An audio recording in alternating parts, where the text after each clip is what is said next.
Okay. So, when you talk about the TMJ, we are pertaining to the condyle or the head of the mandible and the temporal fossa.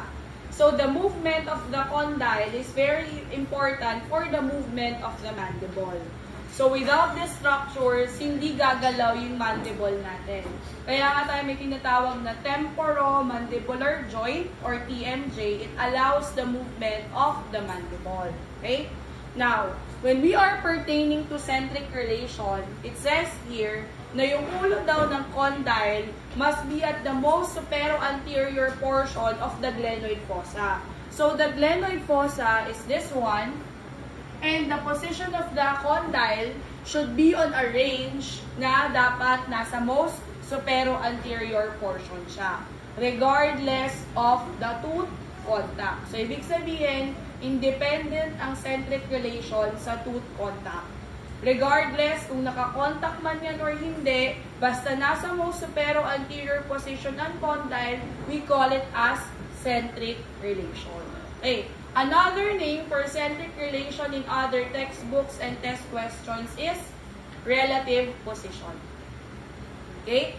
Relative position is the same with centric relation. Kumbaga, another terminology niya. Okay? Now, what is the relevance of the centric relation? It is the starting point and ending point of any mandibular movement. So, ibig sabihin, kapag binukan nyo yung bibig ninyo, minove nyo yung jaw nyo forward, ang condyle, nag-i-start siya sa centric relation at mag-e-end din siya sa centric relation. So, the starting point and ending point of the movement of the mandible, the position of the condyle is where? At its centric relation. Okay? So, if you're going to look at the picture, you would see that the condylar head is inside the temporal fossa or also known as the glenoid fossa in its most supero-anterior portion. Okay? Now, if we're going to look at the picture here, this is the correct picture because at this picture, you would see that it is not in the most supero-anterior portion. Medyo nandito na siya sa baba. Okay? So, this is the correct position, the letter B. Okay? Doc, isa lang ba ang centric relation? No. It is arranged. Okay? So, pwede banda dito, pwede banda dito. Basta nasa loob siya ng temporal fossa. Okay? Pero dapat nasa most supero-anterior portion. Alright? Pakibalik, ikaw in charge ha. Anong wala? Anong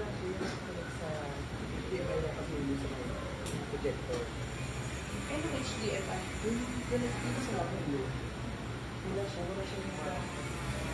Wala siya nito. Walang ganun si Doc, ano? Ay, hirap na sa may faculty sa baba. Kay Doc Sales. Ngayon. Kay Dean. Ito nga kasi mga ano ko.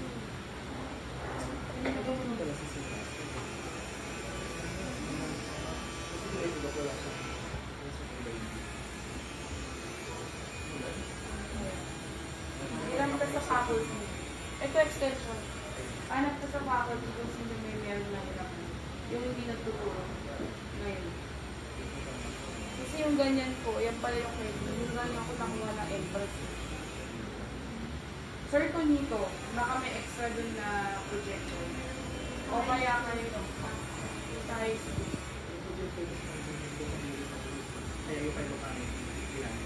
Tapos wala. Wala siyang connector. Ano bang gamit mo yung luma pa rin? Hindi, ganyan na. Hindi, wala siya nung ganito, yung HDMI. Wala ganyan sa akin.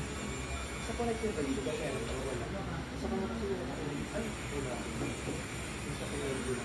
Ano ba kailangan nila? Yung pang-connector na ganito. Yung ganito? Sa Tingin ka muna sa pamag, alam ko meron. Yung either kay wala kang mahirap kay Mamita. Hindi pa ako nakapagpapalala. Kasi kaya natin dito sa projector. Ayun lang ang dito right. Oo. Sa high school. High school lang siya. Ha?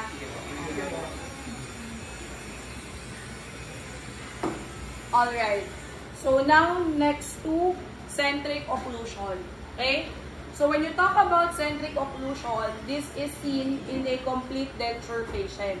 So dependent siya. Pag sinabi natin dependent, dapat ang condyle naka-centric relation at the same time naka-maximum intercuspation. Doc, anong maximum intercuspation? That is your best bite. Okay? Kanina, nung pinag-usapan natin yung centric relation, ang sabi natin, regardless of tooth contact. Ang pinagkaiba kay centric occlusion, dapat dalawa ang meron ng patient. Naka-centric relation na, naka-maximum intercuspation pa. So, it's a combination of two. Dapat naka-best bite, at the same time, yung position ng condyle, dapat naka-centric relation. So, yun ang centric occlusion. Again, pag sinabi nating centric relation, it is independent of the tooth contact. So, pag sinabi nyong independent, regardless kung nakakagat or hindi, dapat ang position ng condyle nasa most supero-anterior position. Pag sinabi nating centric occlusion, dapat dalawang category. Naka-centric relation na, naka-maximum intercuspation pa. So, dapat habang nakakagat si patient, naka-centric relation ang condyle. So, saan lang siya nakikita? Sa complete denture na patient. Hindi siya nakikita sa natural dentition. Do you understand? Okay. So, here's an example. So, nakabite, and at the same time, dapat naka-centric relation. So, that is centric occlusion. Ang centric relation, regardless kung nakabite or hindi, basta nasa most supero-anterior position ang condyle. Right? Next. Next is maximum intercuspation. So, as I've said a while ago, yung ating centric occlusion, nakikita lang siya sa complete denture patient. Ito po ang nagagawa natin. The maximum intercuspation, our best contact. So, the maximum intercuspation is also independent. So, pag sinabi mong independent, regardless kung anong posisyon ng condyle mo, basta naka-best contact ang ngipin mo, you call it as maximum intercuspation. Do you understand? Do you understand the difference between the three? Right? You have centric relation, position of the condyle, regardless if the tooth is contact or not. Centric occlusion, kailangan naka-contact na, naka-centric relation pa. Maximum intercuspation, regardless kung anong position ng condyle, basta nakakagat ang ngipin. So, this is what we could do. Best contact, maximum intercuspation. Right? So, what do you mean by PRP?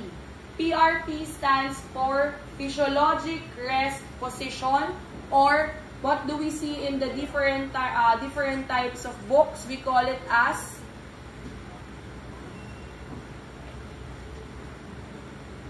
resting vertical dimension. So, you will see it later. When you talk about RVD or physiologic resting position, it is your resting position. Remember, we are against the gravity. Remember, pababa tayo, di ba? So, when we are just sitting completely idle in our chair, there is a gravity that tries to pull down our muscles. Right? And when we are at rest, okay, this is our resting position. Ito yung nakita nyo sa book na PRP. So, anong relevance ng PRP for dental technician? When you try to set the tooth, especially if it's a complete denture or any material, nagawa kayo ng FPD and RPD, you have to make sure that when the patient is at its PRP, hindi dapat siya nakangawit. That's the reason we have what do we call as EMA. When we talk about M, or EMA, ito yung kinukuha nyo sa patient na measurement. Doc, para saan ba yan? You get the PRP measurement. For example, darling, dito ka. Buka dito for the meantime. So, you close your mouth, you are relaxed, you say EMA, and then allow your lips to close nang hindi force. Kung relaxed lang. So, hindi siya nakakagat, naka-close lang yung lips. You're going to measure it from here to here. using your ruler. Do you understand? Okay? So, balik ka na doon. And, dapat yan ang maging practice ng dentist ninyo to get the PRP. Kasi, kahit gaano kaganda yung setting ninyo, kung increase ang vertical, nakakangawit siya sa patient. So, physiological or physiologic rest position. Okay? So, it is directed by the forces of the gravity. Now, this is what I'm talking about, the VDO or vertical dimension of occlusion. Remember his position a while ago? I asked him to say, Emma, allow his lips to close completely, not very completely, but in a natural way, hindi niya pinilit. Kapag sinabi mo namang vertical dimension of occlusion, when the patient as its bite, yung maximum intercuspation kanina, kailangan nakakagat siya. Now, you're going to measure that from the nasal tip up to the tip of the chin, and then you're going to deduct the two of them. Okay? Anong tawag dun sa... Kasi sum is when you add. Anong tawag dun sa when you subtract and then you get the difference? Okay? So, you're going to get the difference between the PRP or physiologic resting position minus the VDO. Okay? Or when the patient as it's in contact. May measure nyo siya. Once you're going to get the difference will become your freeway space. So the freeway space is the amount of space between the upper and the lower teeth. That is usually 2 to 4 millimeter at the premolar area and 3 to 5 millimeter at the anterior area. Okay? So ganito po ang itsura ng sinasabi ko. You're going to get your partner, same day edit, you're going to paste it on your paper, choose a partner, side view, take a bite na nakabite with a measurement. Pwedeng yung measurement na ninyo, yung pagka-picture kung kaya ninyo mapicturean with the ruler para hindi nyo na-edit sa phone. Alright? Para may measurement na. But, you have to place this edited portion dun sa ilalagay ninyo sa picture. So, i-mirror nyo na siya or kung pwede naman, another picture din, papwestrahin nyo na lang pa ganito. Alright? And then, once I turn off the projector, use this already as a background, isa-isa. Para maganda po ang profiling. And then, paste it at the back of your manual. Do you understand? With the measurement. So, anong gusto ko po? Dito, sa ibabaw, okay, sa ibabaw, palagay ang pangalan ni patient. Okay? So, sino si patient ninyo? And then, sa baba, dito, ilagay ang pangalan ng clinician. Sino ang nag-measure. And then, yung values. Alright? RVD is also same as PRP. And OVD is same as VDO. Vertical Dimension of Occlusion. So, ito ang activity ninyo hanggang alauna. Baka naman, hindi nyo pa matapos.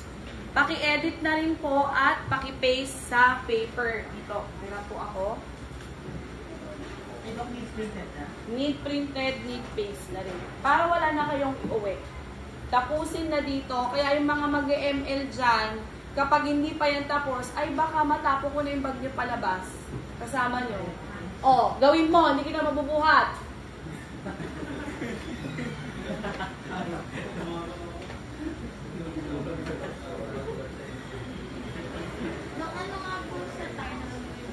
At the top portion, name of the patient. So, sino yung patient? Pili kayo isa. So, for example, mag-partner kayo, dapat exchange lang. Kung ikaw yung patient niya, siya naman yung patient mo, then clinician niyo yung isa't isa. So the nose to chin? Yes, tip of the nose. Dito. And then sa chin, dito sa baba. Okay? So, ruler ang kailangan. In millimeter po tayo. Millimeter ha, baka kung anong measurement ang kunin ninyo. Kailangan yung ruler Yes. Guys, listen. Kung halimbawa, di ba, mineasure ninyo, hindi ko ba makikita sa picture eh. So, ang gagawin ninyo, i-edit nyo siya same na ganito. So, dapat may measurement dito kung ano yung nakalagay sa RVD, ano yung measurement na nakuha ninyo sa OVD, and then nandito din yung computation, and then the final difference of the two. Do you understand? No, can you show us again, no, yung difference ng dalawa?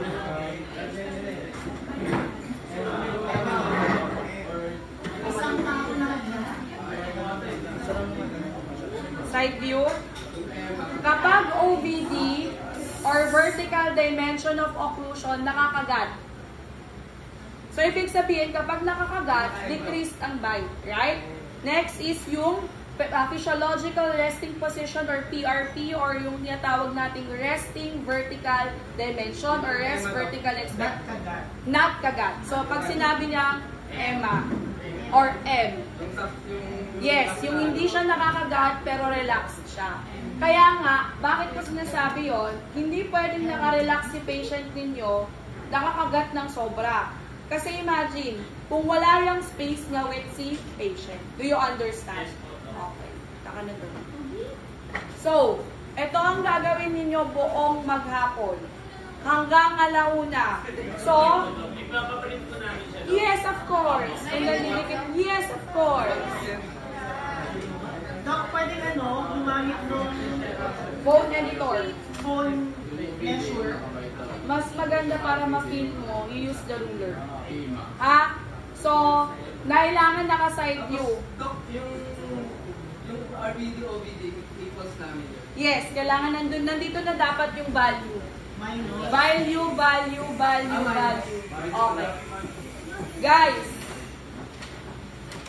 aside from the picture, kasi wala dito yun sa manual natin, kindly define and illustrate centric relation, centric occlusion, and maximum intercuspation. Alright?